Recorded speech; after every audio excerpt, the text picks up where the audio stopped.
Jay here, Stretford, Paddock. This is the Paper Talk. As you can see, we're in the studio. We're live. We're going to be chatting about all the latest Manchester United news. A lot of that news focusing on the Glazers. Yes, we're still talking about the Glazers. Obviously, we're still talking about them because they're still here and they're still costing Manchester United lots and lots of money, and they're still giving basically non-answers when they're asked about the club, about their intentions with Manchester United, about what their plans are. I can't even call it an interview. There was like a bit of a doorstep with Avram Glazer where he was asked if he was going to sell Manchester United, and he just said no. That was his response. Now, this comes off the back yesterday of the latest financial reports that indicate Manchester United, I think, are still £1 billion in debt. So the debt has gone nowhere since the Glazers come in. We know that Ineos obviously bought, or Jim Ratcliffe and Ineos bought around 27%, I think, rising to about 30% of the club. However, very much the Glazers are the majority shareholders. I think as an individual or as an entity, Ineos own more individually, but collectively the Glazers still own the majority of Manchester United. You can see there the footage there of him just walking through wherever he's walking through, getting asked and just being ignorant and rude. He don't care, does he? He's not interested in answering any questions. And what annoys me about this, right, I went down a rabbit hole once, and I was watching the Glazers at, is it Tampa Bay Buccaneers, where they own that. And they were doing like press conferences and interviews all the time. Like, they don't mind chatting to the American press or chatting to the press about that. But when it comes to Manchester United, we never hear from them. We seldom hear for anything from them at all. And it's usually like silly little comments like that that are almost meaningless. So you might look at it and you go, oh no, he said he's not going to sell, but I just don't put any weight in anything they say. We don't know what the full plan is with Sir Jim Ratcliffe. Is he trying to buy all of Manchester United? I would have thought he'd want to. I would have thought it would have been a bit weird if he just wanted to buy a bit of us and then oversee so far what has been a load of cuts and a few backward steps and missteps as well, with the signing of the appointment of Dan Ashworth, for example. And then, you know, be happy with that. I think surely if you want to buy Manchester United, you want to buy a lot. Now, the Glazers, it seemed, weren't willing to do a full sale. Could there be a full sale further down the line? Who knows? Get involved in the chat in the comments. Let me know what you think. I don't know. You might know. It says here, there. It says here, there and everywhere. I think this is in the Independent. It says there. Avram Glazer said he will not sell Manchester United after the latest financial results laid bare the club's deepening debt crisis. Excuse me, the co-owner was asked about the future of United on the day the club published their quarterly accounts, and the £14.5 million cost of getting rid of manager Eric Ten Hag, sporting director Dan Ashworth, and other members of football staff was revealed. The big sort of thing for me on that was the fact that we're still in this debt. It says here, Sir Jim Ratcliffe, United's co-owner, has a 28.94% stake in the club through his Ineos group and has made cuts at Old Trafford amid a substantial drop in revenues and operating profit. We know, I mean, look, it's not exactly been sunshine and rainbows, has it, since Ineos took over. I think they took over the sort of the decision-making part of the club. We've seen a lot of sort of cuts, a lot of redundancies, a lot of almost what seemed like pointless moves when it comes to saving a few quid. But ultimately, the biggest burden on Manchester United financially isn't going to come from laying up, or isn't going to come from a few staff in the office. It's going to come from this debt. And the reason we're in all this debt is because of the Glazers. Loads of people in the chat. Let's get to some of them. Notch is in there. Happy Thursday, peeps. Zam H says, morning, Jay, you legend. How do, Jay? How do, chat, says Phil Berry, very northern. Nick Sweeney says, we are FUCKED. I'm sorry, I turned that down. Have a good day, everyone. Manchester Mavericks there. Akash K, good to see him. JDK says, good day from Perth, Australia. I loved Perth when we were there for the tour a few, when was it, 2 seasons ago? Excuse me. JB says, morning, Jay. Unpopular opinion. Fair enough. Any opinion is valid. I suspect, but the best way to protest, where they'd have to take notice, would be to boycott all televised games. An empty stadium on Sky, etc. would ram home. So I'm guessing what you mean by televised games and boycotting them is just not go to the game for the televised games. Now, I hear that, and I've heard this before, and I've taken part in protests where we've left early.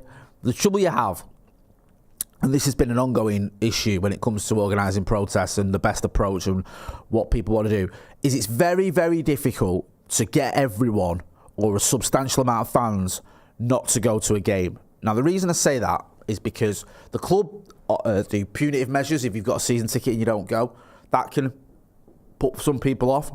Then there's people that buy tickets, book flights, book hotels, and then you're saying to them, like, look, you've done all that, but don't actually go to the game. Again, some people don't want to do that, and I understand. It's easy for me, who lives in Eccles and who gets a tram, to go to the game, and you know, I could say, all right, I'm not going to go, and I've had it. I've not as part of a boycott, but I've been here in the studio when home games have been on. I've got a season ticket, but some home games I've not been to. So it's easier for me to just say, all right, I'm going to swerve this one. The difficulty is getting. You'd want at least 40,000, wouldn't you? Over half, really, to make a real impact on visually the optics of it. I get it, because if you looked at it and you thought, right, Old Trafford is empty. Why is it empty? Well, it's empty because of this protest. Then could that have an effect? Possibly. The other issue you've got is if people don't go or say I'm not going, there are a lot of fans who will buy those tickets. So it's making that sort of impact, having the amount of seats empty that you can have to make that impact. It's getting everyone on the same page. It's incredibly difficult to do because everyone's got an opinion on how the best way or the best approach is, and some people may think, okay, let's do that, others may disagree. And the reason it's difficult, and the reason we know it's difficult, is when we've seen these protests in the past, we say, right, let's leave earlier. I remember there was a game a few years ago where the protest was about leaving early. I think it was leaving on the 85th minute, I want to say, and barely anyone left. I left. We interviewed the organiser, Anthony Wilson, and I left at, I think, the 85th minute. Not that many did. Then there was another one. I think it might be last season or the season before. Forgive me. It all sort of melts into one. Where I think the idea was to leave on the 78th minute or something. Again, I can't remember. My memory's shocking, as you may have gathered. Again, though, a few people did leave. I remember I left, and there was a few hundred people on the forecourt, but it wasn't enough to make an impact visually, because a few hundred people leaving in a stadium that's got 74,000 or 73,500 usually at most home games, you don't really notice it. So it's just getting everyone to do that, and then you think, okay, what does that do? Because in some respects, it might not even do that much, because the Glazers might be like, well, okay, you've still paid for those tickets. To not go to the game, a lot of people will have still bought the ticket because it's a season ticket. And there might even be some that bought the ticket and then the process comes out and they go, okay, I'm not going to go. But they've still paid for it. So I don't know. I get your idea and I get this sort of desire to do something. I understand that and I completely sympathise with it and I get it. And I've taken part in many, many protests over the last 20 years. Going back to 2005, we've had protests at the ground, we've had protests online, we've had protests where we've got a game postponed. Don't forget the Liverpool game. How many clubs and fans have done that? It's very rare. People may say, well, that was about the Super League. It wasn't just about the Super League. It was about the Glazer ownership. If you were there, you'll have known the chants were about the Glazers. Loads of people fuming with the Glazers. It was about getting rid of the Glazers. And, you know, to get a game postponed is pretty drastic. I'm not saying we shouldn't have done it. I think it was the right thing to do. But that shows you the level of anger and vitriol towards this ownership. And it's still there. So I'm always open to ideas. We've had Steve from the 1958. We've had a couple of lads from the 1958 in over the last year or so. Worked closely with them in trying to spread their message. They've got a protest planned ahead of the Arsenal game, I believe. So if you do want to get down and take part of that, please do. And if you have got suggestions, you can always log on their website and give them suggestions. They want suggestions of how we can protest. I am all ears. Jay Tang says we need to get rid of them ASAP. Kenny says the argument that someone else will buy the ticket is moot. If you love this club, your personal morals are what matters, not what someone else does. It's not moot when you're talking about making a stadium empty, though. That's the point I'm getting. If you're saying, oh, it's moot, it's not, because the argument someone was making, empty the stadium. My point is, fine, I've done that myself before, where I've left early, whatever. But if you're going to not go to the game, if someone else buys that ticket and they do go to the game, the stadium isn't going to be empty. That's the point I'm making. We had another protest where we stayed in, I think, after the Forest game, where there was a big crowd that stayed behind again and took part in that. That seems to get a lot of press, a lot of media coverage. A lot of these actions are about just getting coverage, aren't they? About getting the media to notice you. They're about getting, traction online.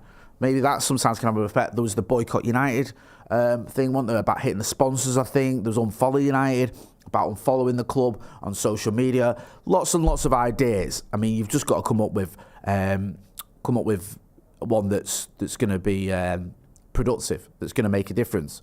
I I don't know what the answer is, but I get the idea of doing something. I think just doing nothing, if you are angry with the ownership, it's not the right way forward. Let me know what you think. Give me your idea. Give me your suggestions. Instead of saying what we shouldn't be doing, tell us what we should be doing. If you've got a suggestion where you think that it's time now for more action against the Glazers, then the floor is yours, Senator. Manchester Maverick says Ratcliffe isn't going to badmouth the Glazers, as he wants the club, and he wants the club, and he wants to hold the keys for that to happen. Only way the Glazers sell is for the share price to drop more and more. But how do we do it? I don't know. Anyone who follows Paddock Live or watches Paddock Live will know that I bought $20 worth of shares of Manchester United. Some more is just a messing about, to be honest with you. And I'm the last person you want to ask about how to get a share price to drop, although my share did drop. GC, if you can call it share, $20 worth. We need an app on mobile to tell fans which sponsors to boycott. Only way is to affect the sponsors so that no one wants to sponsor. That is something I think that's been done in the past. I think there was all that Trustpilot reviews left for sponsors and stuff like that. That could be something. Akash K says, Jay, the club needs to pause the new stadium build. We don't know what is happening with that. We will see what is going on with the new stadium. We don't know for definite if it's going to be a brand new stadium or an upgrade. The rumours or the rumblings seem to indicate it's going to be a new stadium. I don't think it's set in stone yet, but we'll see. Harry Potter says, afternoon, Jay and Reds, obviously from a different part of the world. Jay Tang says, how about we do all of them? Seems like this is a war that only the Glazers are fighting. I don't know if it's only the Glazers. I think a lot of people are fighting this war, if you can call it a war.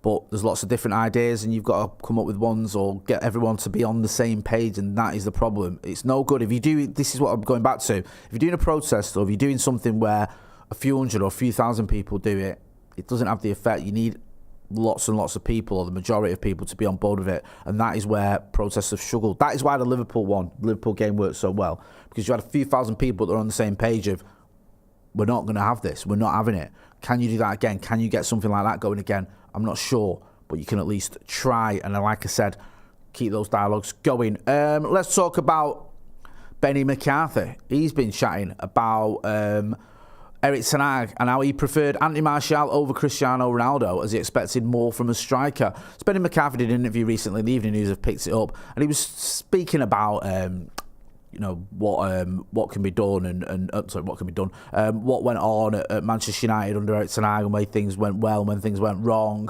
And he said Erik wanted pressing from the start, and I think Ronaldo, when he came to United in his early years at Madrid, he was able to do what Erik expected him to do, like high press, and then still have enough in the tank to get himself into positions to score. So Ronaldo was varying his game a lot, but it wasn't how Erik wanted to play, so he felt that it just couldn't work. Having Chris in the start 11 wouldn't work with the way we wanted to play, and that's why Erik preferred Anthony Martial. The issue with that was Anthony Martial was injured all the time, and also,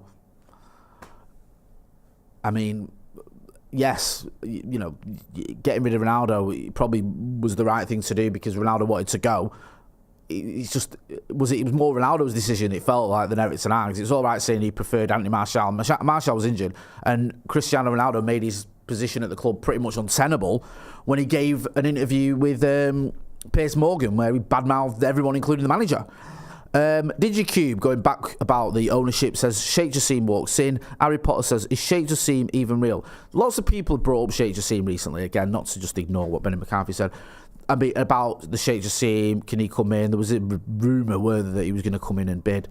The thing with the Sheikh Jassim bid is the noises are that he didn't stump up the money, that he didn't have the money.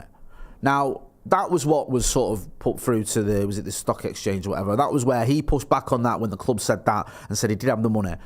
But if he did have the money, should he have proven that, and should he have bid for us, and should he have won that bid? I don't know, because it just seems to me that, like, if you wanted to buy, he could have at least bought what the share that Sir Jim Ratcliffe bought and then tried to buy the rest. Would that not have been an option? And why is it an option now? Why is doing that an option now? Why wasn't it an option then? Especially if we're still hearing from the Glazers that they don't want to sell. I don't see what has changed that would make Sheikh Jassim successful now when he wasn't previously. That's what I don't understand. Because if you're saying, well, he can come in now and he can buy the whole club, that's what we need to do, get rid of the Glazers, we need a full sale, okay. But if they're not going to sell, why would he do it now when they wouldn't do it then? And why would he pay enough to make them sell when he wouldn't do it then? Does that make sense? That's the only thing with the whole Sheikh Jassim thing. I don't know why I don't know how it would be a thing now when it wasn't then. It's it just seems like a rainbow-coloured unicorn.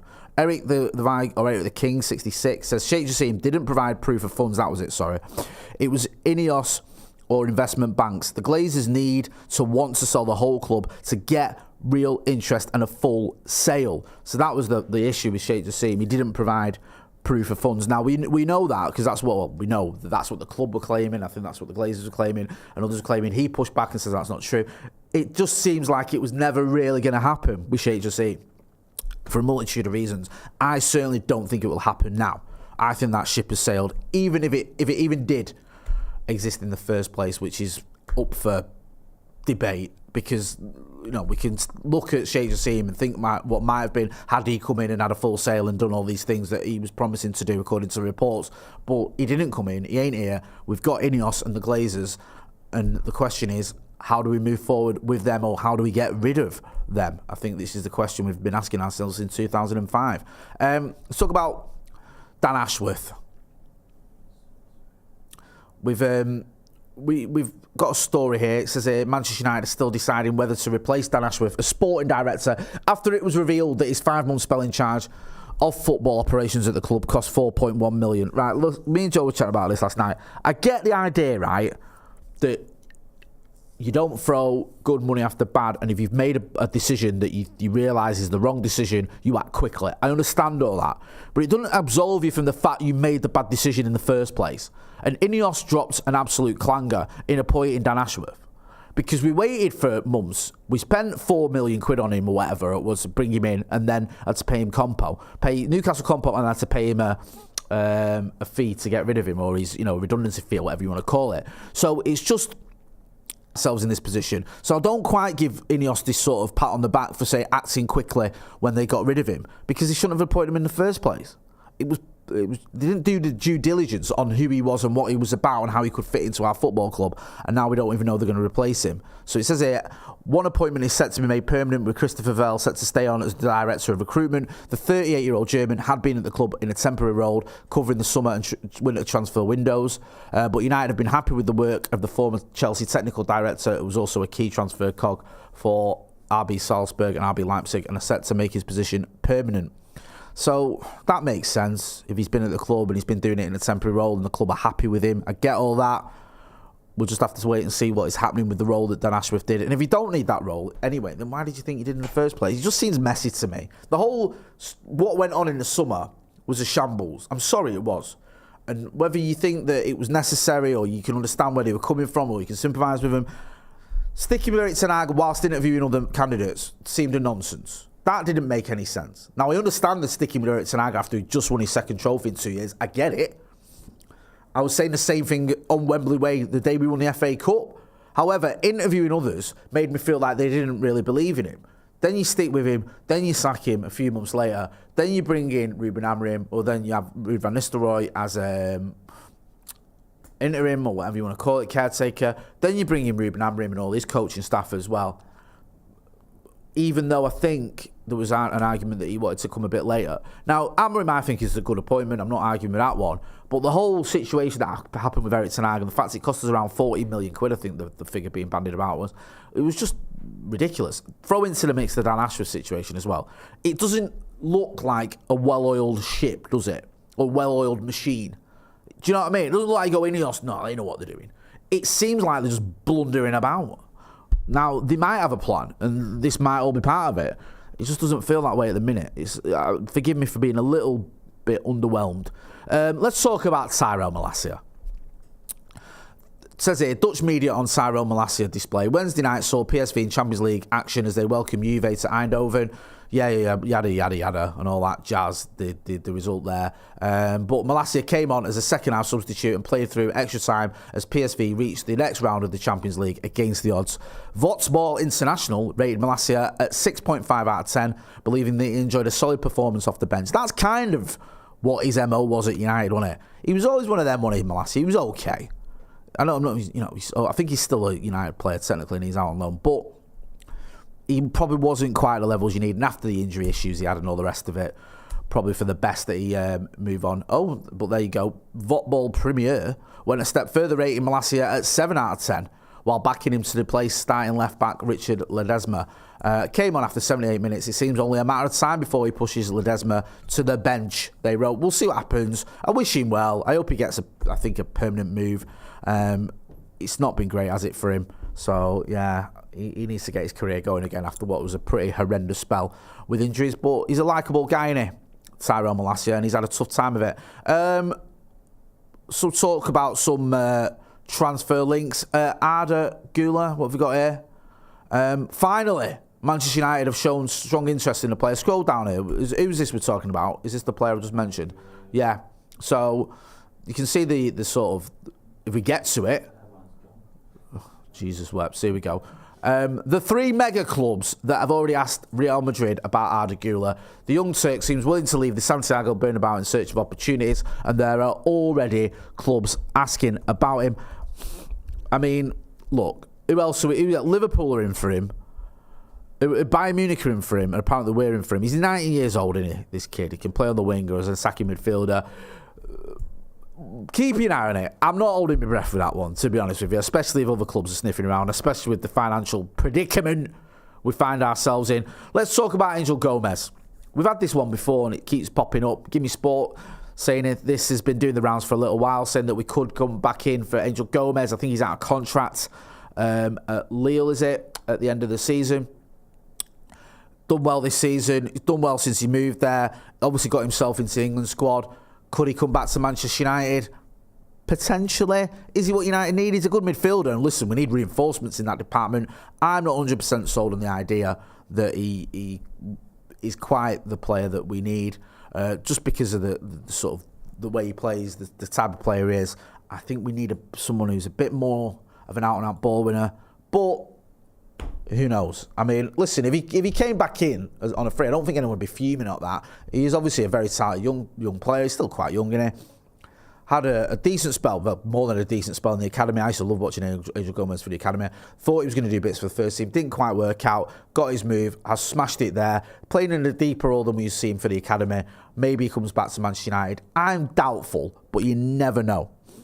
Nathan says, would make a good Spurs player. Yeah, maybe he would. Who knows? Someone else in the chat as well. Sorry, I just missed that one. Says, Jay, would you take Theo Hernandez? Theo Hernandez is the left back. 27, isn't he? I don't know if we did bring in Mazraoui, a similar age. I don't know if that's an option, though. They seem to be going for younger players, don't they, Ineos?